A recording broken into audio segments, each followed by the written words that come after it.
You're listening to PetLifeRadio.com. It's a big world out there, and you're just looking for a pat on the back or head. You run around the city, searching for a place to bark, working your tail off with your nose to the ground, sniffing for a few scraps, hoping someone will throw you a bone. You take each lead, collar after collar, hoping one day to take a bite out of success and become the top dog. Fortunately, you come home each day to open arms, open cans, a drink waiting for you, and a comfortable place in front of the TV set. You know you've got it good, really good, because after all, it's a doggy dog world out there. Pet Life Radio presents It's a Doggy Dog World with your host, pet expert and award-winning author Liz Palaika, and this week's co-hosts Kate Abbott and Petra Burke. Hi, welcome to It's a Doggy Dog World. I'm your host,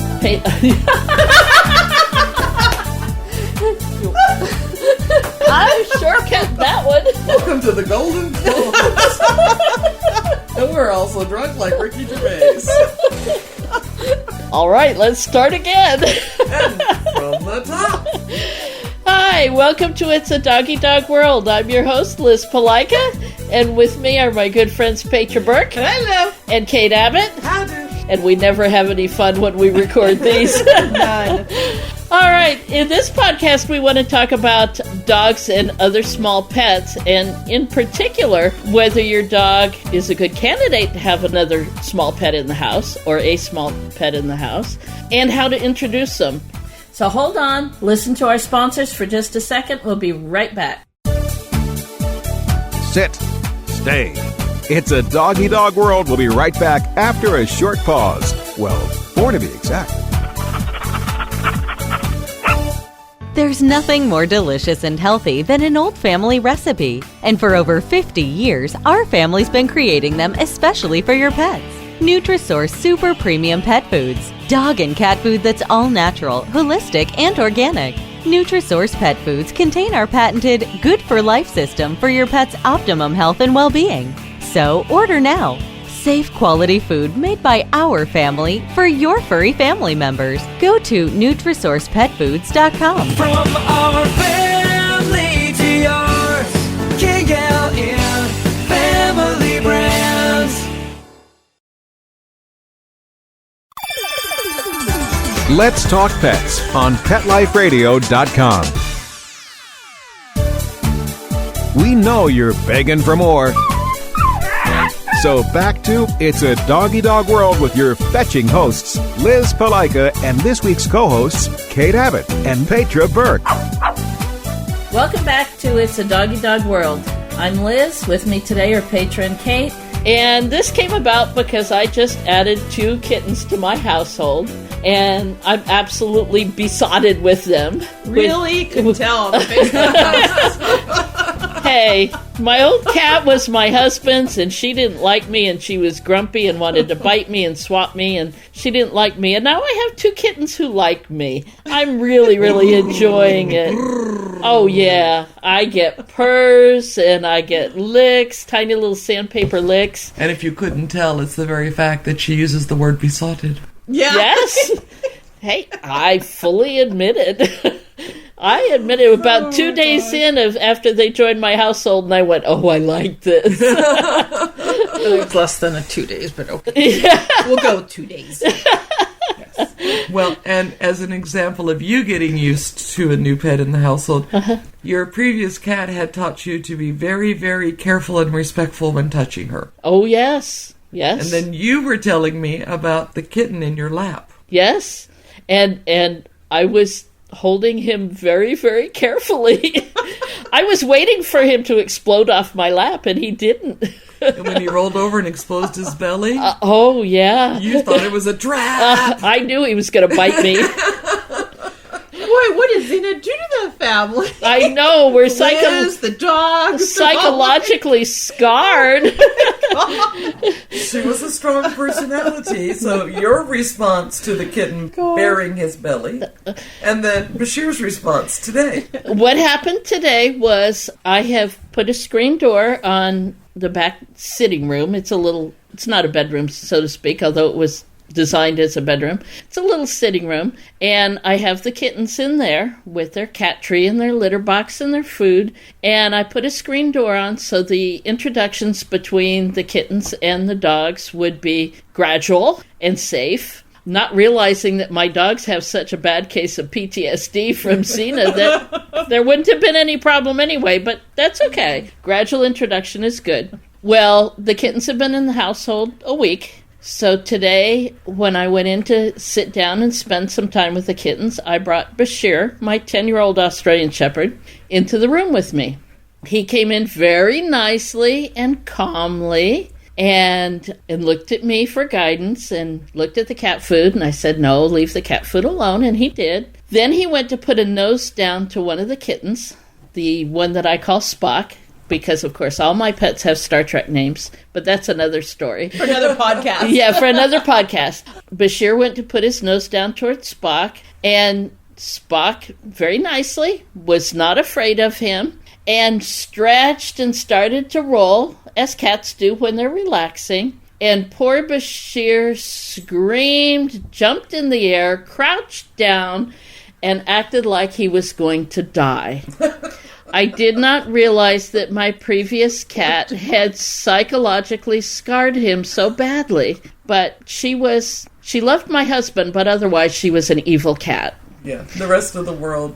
Yeah. For 16 and a half years, she ruled everything. Of course, she liked me. She liked you. Yeah, she came. Yeah, we got purrs and we were like petting her. Right. Yeah. You two suck too. She hated me, and she was very upset after my husband passed away.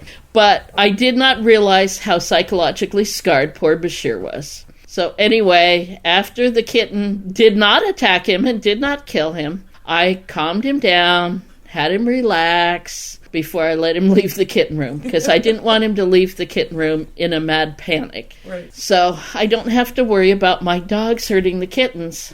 And thankfully, the kittens seem to have better heads on their shoulders than Xena did. So it'll work out. It'll be fine. But I am going to leave the screen door up for a little while, if nothing else, so that my dogs can get used to the cats.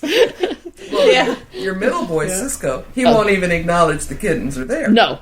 Bones and Bashir have actually gone nose to nose with the kittens with the screen door in between. Cisco comes down the hallway, makes a diagonal into the bedroom, and doesn't even acknowledge that there's anything in the back room. Right. So, but that's his way of dealing with it, too. It will be interesting as the kittens get more free reign of the house. Yes, it will. Yeah, especially since they're kittens. Right. Dash, dash, wee! And dogs covering their eyes going, oh, I'm going to die. But having more than one species can be interesting. Yes. And over the years, Paul and I have had many. We had ferrets, rats, rabbits, snakes, frogs, lizards. At one point, we had ferrets who were very dog savvy, and our German shepherds would be laying down in the living room, and the ferret would go cheep, cheep, cheep, hop sideways, jump on top of the German shepherd, burrow into their coat, and then cheep, cheep, and dash away. I felt real bad for the dogs sometimes. Oh no, this is a common thread. But then you've got the opposite. When your old cat passed away, you decided it wasn't quite safe to get another cat. When I brought my terrier home, he had never been around cats. So my cat at the time, Thomas, he was a mess. I mean, we were like his 8th home or something. And he had been declawed somewhere along the line, and I don't know that he was quite right to start with. But anyway, he was a very, very mild cat. And when the terrier would, poke his nose at him and try and get him to do something, he would just turn into a sodden lump. So Quill actually left him alone because he didn't do anything. He was no fun to play with. Mm-hmm. But I worried with my terrier's high prey drive, would he be safe around another kitty? I'm just not sure. So I'm waiting for not to loan you Toby. She'll smack the crap out of him. Okay. The one that scared... Oh, scared poor Archer. Archer. I had come over to your house with Archer, and we decided to go somewhere. Yeah, so we put Archer in a crate. We put him in a crate, and when we came back, Your cat Toby was on top of the crate. Archer was so stressed that he had drooled all over the front of him. And when we let him out of the crate, he went across your living room, opened the screen door, and went straight to my car as fast as he could run. Toby had just scared him so bad. He must have sat on top of the crate and thumped at him for the whole... That's what you do. And Archer was so mild-mannered. He was just... I don't know how he knew that your screen door would open if he pushed. I guess he was going to go straight through it if it didn't. Yep, if it didn't. Yep. Because he hit that door and kept on going.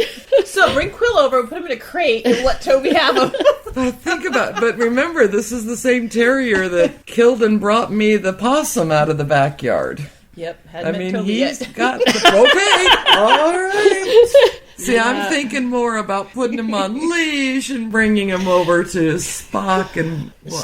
Scotty. Quill didn't do anything to Xena.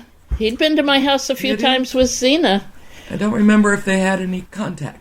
But then she also kind of gave off this... aura of power. Yes. True. Xena warrior queen. Warrior queen, yeah. Yeah. Not even a princess. Yeah, queen. I may die, but you will too. We are going down together. Yes. Thing. Yeah. Well, she was bigger than him. So was the possum. Yeah, but possum aren't quite bright. Well, that's true. Yeah, that's true. So I've debated it. I've debated getting another kitty because I do enjoy having a cat in my life. Well, and we were talking earlier, whether to adopt a cat like you did for yourself, or in my case, my daughter in the military had to be deployed, so I took in the dog and the cat. Right. Granted, the dog was with us for many years. He just moved with her for the last couple years, so him coming home was no big deal. But the cat, I've got Marcus. I have other cats. So introducing him to not just dogs, but the other cats. So I was like, what'd you bring home, Mom? You know? And he was young. 9 months old? Yeah. So he was young. Yeah. Everybody else is much older than that. So when I brought him home, we actually kept him in the bathroom for a couple days where he had the food and things just to settle in. And that's a good point. Like I did with the kitten room or putting him in the bathroom. I just got an inexpensive screen door to put on the inside door to the bedroom so they could meet nose to nose. And the door doesn't even fit. It's too big. But when I'm done with it and I take it off, then I have another place in the house where I'm going to put it where it'll fit. So it's not pretty. But what it'll... Of course, she didn't call us. We'd be able to fix it. And I knows that we would frame it out, though. Yeah. And I didn't want that. I want it to fit in the other place when it's done. But what it does do is it gives them a chance to smell each other, see each other, get used to each other before I give the kittens free run of the house. So that is a good way to start a new pet in a house. And some people will do that and then move the new pet from room to room. So each room they're getting to experience the animals that have already been in there. Then you leave that previous room open for the other animals. So they get. And that's to know pretty each much, other's and that's smells. exactly what I did. I went from the bathroom to my room. Okay. Because that's where everybody hangs out, pretty much, and then my bathroom. So yeah, we moved him. The cats got to smell him. He got to smell the others. And really, the transition to introducing him was like, okay, open the doors. Let's see how you do. I'll tell you, I did have a spray bottle with water, just in case there was any issues. I had the spray bottle with water. But as far as the 3 palms were like, oh yeah, it's okay. It's another cat. They didn't bother him. The bigger dogs remained outside. One at a time came in. But Marcus, luckily, his personality is so laid back. He was chill. Okay. Well, when we visited your daughter and son-in-law, I wanted to steal Marcus. Yeah, I'd have brought him home in a heartbeat. He's a nice kitty. Yeah. But you just got the turtle. Yeah, I got the turtle. Yeah, the turtle. I got the cat, the dog. Actually, the turtles, it's going to be hard to give him back to them because he's funny. He's got personality, that little guy. He's a juvenile, half-grown box turtle who thinks he's king of the world, and watching him attack an earthworm is hysterical. There's a certain personality for reptile people. But anyway, moving on. He sits around and laughs watching a fox turtle eat. I love this. Okay. Yeah. Well, we've all got to eat. Yeah, and yeah. he is what he is, and but he's not afraid to take on an earthworm that's half the size of his head. So he's an all-you-can-eat buffet kind of turtle. Oh yeah. He's going to be fat when they come home. Too funny. So so here's another evidence. Though I have an outside pond above ground with water turtles in it. Right. And I tried everything I could think of, short of electrocuting my terrier, to get him to quit preying on the turtles out there. Right. So I finally just put up a fence around it. Yep. It was like, okay, I have to keep them all safe. And that's what I've done. But he still goes by and checks. Is that fence still there? Yeah, okay, fine. Yeah. But he has got such a drive to get to those turtles. And I think that's a good point in that you really have to know your dog. Not just breed, but also his individual characteristics. And there's not any introducing him to this. It's not like the turtles are going to hang out and be calm and, No. you know. No. Okay, here's a story. So I went out to do a private training on it's a rather wealthy client with an estate, and at that point she had 6 dachshunds. Okay. And I'd been there a couple of times, I was going regularly. I pulled into the courtyard and parked, and she came running out and said, "Oh, I'm so glad you're here. You're just in time. There was murder." And I'm going, do I need to leave before the police get here? You know, all this thought. She's going, come on, you have to come see the murder. I'm going, No, I don't want to. Why? And she stayed 20 steps ahead of me all the way across the house and up the stairs into the 2nd floor. She had gone into her office to work and had allowed one of the dachshunds to come upstairs with her. But when she opened the door to her office, what she did not know was that one of her new birds, a cockatiel, in his new bird cage, had gotten out of the bird cage and was walking across the floor. Oops. Uh-oh. Dachshunds are hunting dogs. Dachshund did what a dachshund was going to do. And she pounced and got him. Oh. And just as my car was pulling in. So that was the murder scene that I was taken to. And she said, "What are you going to do about it?" And I said, "Tell you I'm very sorry for the loss of your bird. There's not a darn thing I'm going to do to your dachshund. Yeah. She did nothing wrong." Yeah. You didn't even have time to tell her, "Don't attack the bird." Yeah. It just happened. She did her instinct. Yep. I lost a cockatiel that way to an Australian Shepherd. One day I go there, she has a cockatiel. The next day I go there, there's no cockatiel. Well, What and happened? it was my fault. I let the bird out. I put the dogs outside. I let the bird out while I was cleaning the cage, as I did on a routine basis. Let her out. I did not realize her flight feathers had grown in, but she was out. And then the TV repairman came, and I forgot the bird was out. And when he left, I let the dogs in. Bird went flutter up into the air. My dog jumped up, grabbed bird, swallowed, and that was all she wrote. That was it. Didn't shake, crunch, tear it apart, just swallowed in one convenient lump. And I couldn't blame the dog. No. It was my fault. I had a friend who had a Chesapeake, and that dog would lay on the floor, and the 2 cockatiels would fly down and walk all over him, chittering and chirping and pulling out Same loose thing hair. though. I mean, as a kid, I had a yellow lab, and she'd lay there on the ground, and little Billy, as a parakeet, would crawl up and stand on her head and actually kind of burrow in there and lay down on her head and just chirp, chirp, chirp, chirp, chirp, and she held perfectly still. Yeah. So there are the... And that's a bird dog, right? With Right, the birds, right. bird dogs Yeah. with birds on them. And then the Chessie would walk around with this big sigh on his face. It's like, oh, and the birds, when he walked into the room, the birds would get so excited. Oh, he's here! They loved him. And he was sort of long-suffering of them. Yeah. So it's possible, yes, but know your individual. Yes. I would I- not Your have a dog. bird with I- a quill. Oh, God. With my Aussies, I did not get another bird. I don't have a bird. Right. When Paul and I had German Shepherds, oh my gosh, we had 2 rats named Weed and Flower who would come out, and we would put them on the back of the sofa, and the rats learned that they were allowed to run on the back of the sofa but not get down. And the dogs knew, as long as the rats were on the back of the sofa, they were off limits. And if one of the rats went down on the arm of the sofa, I would chase the rat back up, and the dog would have gotten up and gone, ah, and then when the rat went on the back, oh. No dinner tonight. No no snacks tonight. All right, well, we need to take a break for our sponsors, so hold on. We've got a lot more to talk about when we get back. Sit. Stay. It's a Doggy Dog World. We'll be right back after a short pause. Well, 4 to be exact.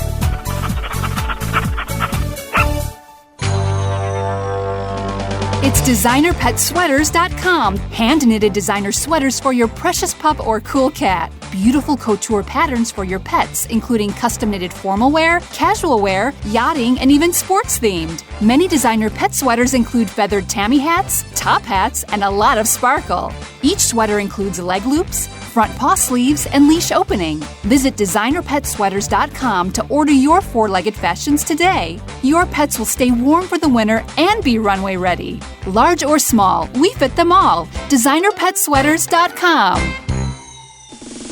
Hi, I'm Dana Humphrey, also known as the Pet Lady. I travel from coast to coast to pet trade shows and consumer events to scout out what the hottest, hippest, and most unique pet products are on the planet, bringing you tips and tricks from top veterinarians, groomers, trainers on how to safely travel and live happily with your pets. The Pet Lady will be in a city near you, showing off the latest and greatest tech pet gadgets, cozy comforts, and fab gift ideas for man's and woman's best friend. You can learn more at thepetlady.net or connect socially and tweet with me at PetLadyWorld. Hey there, pet parents! This is Christy Vaughn, host of The Doggy Dish. Do you love your furry companion? Do you love making him or her healthy treats but can't seem to find the time? Great news! The Doggy Dish is the perfect show for you. Every episode is chock full of healthy and easy recipes that are made with ingredients you most likely have on hand. Tune into The Doggy Dish for yummy and healthy recipes for your canine kids. Every week, only on PetLifeRadio.com. Let's talk pets. Let's talk pets On Pet Life Radio. Pet Life Radio. PetLifeRadio.com. We know you're begging for more. So back to It's a Doggy Dog World with your fetching hosts, Liz Palika, and this week's co-hosts, Kate Abbott and Petra Burke. Welcome back to It's a Doggy Dog World. This is your host, Liz Palika, with my good friends Petra Burke and Kate Abbott. We had a variety of animals, and the dogs have learned what is allowed and what isn't. So can you train both species as part of the education? Or can you keep one species safe? Contained? Safe. Exactly. Safe. Can you imagine, Quill, if you had caged pets like ferrets or rabbits? You give them heart attacks, probably. Yeah. If he didn't tear the cage apart. Right. The only reason the turtles work out because they can go into water and disappear from him. But even that wasn't safe before I put up the fence. Yeah, well, they do have to come up to breathe once in a while. Yeah, he was willing to go into the water. And my friend had a pet rabbit, and Walter loved that rabbit. But that one particular rabbit. But even the wild rabbit, like every now and then, once in a lifetime, or maybe twice in his lifetime, he caught a wild rabbit. Mm-hmm. He cleaned its ears and let it go. But I think he learned that from doing it with Sprout. That's not what Bashir did. No. As I reached down his throat to pull the rabbit back up. There's one thing you didn't teach your little brother by another mother. I think one thing that we have to keep in mind is that even though we have domesticated dogs, and they're our companions, and they live in our households, dogs are by nature predators. And in some individuals and in some breeds, it's stronger than others. Years ago, Paul and I and Petra always said that the Australian bitch we had, and I use bitch in the proper use of the term, if we had a zombie apocalypse, she would survive. She was just a strong personality and a strong hunter. Right. Whereas my boy Cisco now would wither up into a little ball and die. Mm-hmm. The instinct is different in each. The characteristics are different. Yeah. But they are by nature predators. It's like telling a cat not to hunt. Cats are by nature even stronger predators. So when we're talking about small pets, whether they be cats or kittens or rabbits or hamsters. Oh, my hamsters, yes. We have to keep in mind that those are prey animals. Doesn't take much of a mistake. Right. Then when you introduce them, if you feel that you can keep it safe for your dog and the other pet, do so gradually. Keep your dog on leash. use your training skills. Ideally, you've taught the command leave it. And if you've taught additional commands such as easy or gentle or lie down and stay, use those.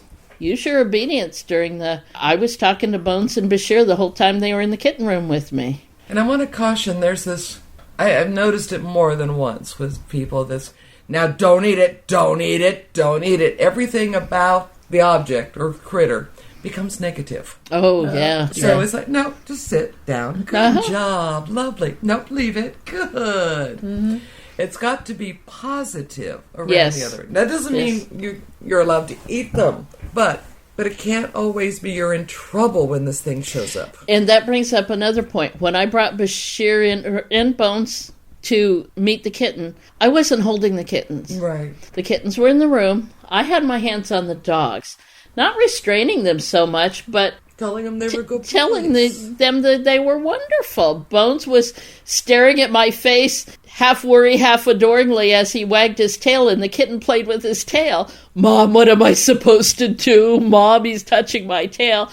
Good boy, you're awesome. Yeah. So they have happy feelings about being around these new critters. And when Bashir thought the kitten was going to kill him, now, kitten is 3 pounds, maybe. Bashir's 50. It was just very sad. But I had my hands on him. I was hugging him. You're all right. It's okay. This kitten is not going to kill you, I promise. And then when he started to relax, I was scratching his butt and letting him look at the kitten again and telling him what a big, brave dog he was. And then only when he calmed down did I let him out of the kitten room. But my hands were on him. I was talking to him, So keep everybody safe, but don't, it's not torture. Right. They need to have, it's okay to be here. It's a good feeling to be here. My owner is happy. Yeah, and going back and going to the owner, also don't be stressed out. Oh, yeah. Oh, yeah. I mean, if you're going to be stressed out, you're going to stress out the cat, you're going to stress out the dog, and the whole situation's going to go be a wrong. Kick. I have to admit, I laughed at both Bones and Bashir. When the kitten was playing with Bones' tail, I was laughing. But I wasn't laughing at Bones. I was laughing at the situation. Hush. But it was still keeping the situation relaxed. Yeah, right. Exactly. Exactly. Yes. So control of the environment and the critters, and gradual introduction. Be patient. Don't rush it. Throw them together and see what happens. I will let that screen door stay on the room where the kittens are for as long as it needs to. And, once they get access to the whole household, I may leave that there and put them there at night. I may put them there when I leave the house for a while. I'm in no rush. It's as much to keep the kittens safe and from getting into stuff in the house. Sure, yeah. So I was, you had posted the picture on your Facebook page, and other people were going, and they were contributing their ideas, which I thought were some good ideas. They put up a baby gate. Baby gates, and baby gates with a cat door in it, or a hole cut for the cat. And I've done that before. Put the baby gate up high enough that the cat could slide under. But the dog couldn't. Right. So that gives the cat a safe out. Right. And actually, that's what I'll do when I take the screen door down, and that's what I did with Xena. Food and litter box are in what in a normal bedroom would be a closet, and I put a baby gate across there to keep the dogs out of the litter box and the cat food. And I just had a cat-sized hole cut in it. And I kept that. Which works good as long as you have dogs that are bigger than the hole. Right. For Pomeranians, not so much. In my case, I use baby gates, but the cats, they're young, so they jump over. Right. Otherwise, the palms are smaller than the cats, we have a problem. They could go through and under. So, also look at the size of your dog. Right. Cut the hole in the baby gate and going, darn it, my dog fit through it too. I should have listened to Liz. No, just see what size your dog is. So you put one of those collars with a stick on each side. And then sleep with one eye open because Keely would kill you. Yeah. Sleep. Okay, and then keep everybody safe. Take it patient. Give them time. Make it positive. What other? Let them scent each other as much as possible before they actually meet. And have a place where, in this case, if you're introducing cats, they can get away.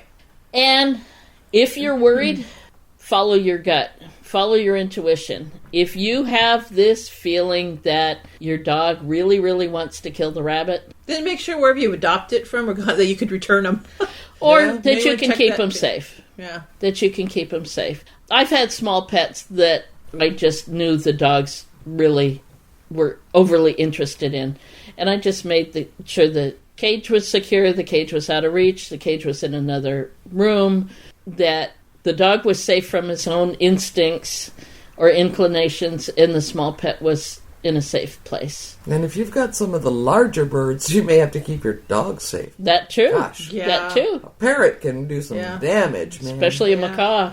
Yeah. I have a friend who has an Amazon green parrot, and she has a bird room. Yeah. It's not very big, but it's a bird room. It's got a glass door so that the bird can see out, and people go in to visit with the bird, but the dogs in the household are protected from the bird. Yeah, there you go. That's a good way to put it. Yeah. The dogs are small enough they wouldn't do anything to the bird, but they might bark at it. But the bird is fully capable of doing great harm to the dogs. Great harm. Yes. So yes, dogs and other small critters can get along, but there needs to be some care taken too. Set things up to try and be as positive. Mm-hmm. And I'm still not sure about Quill, so just have to on leash.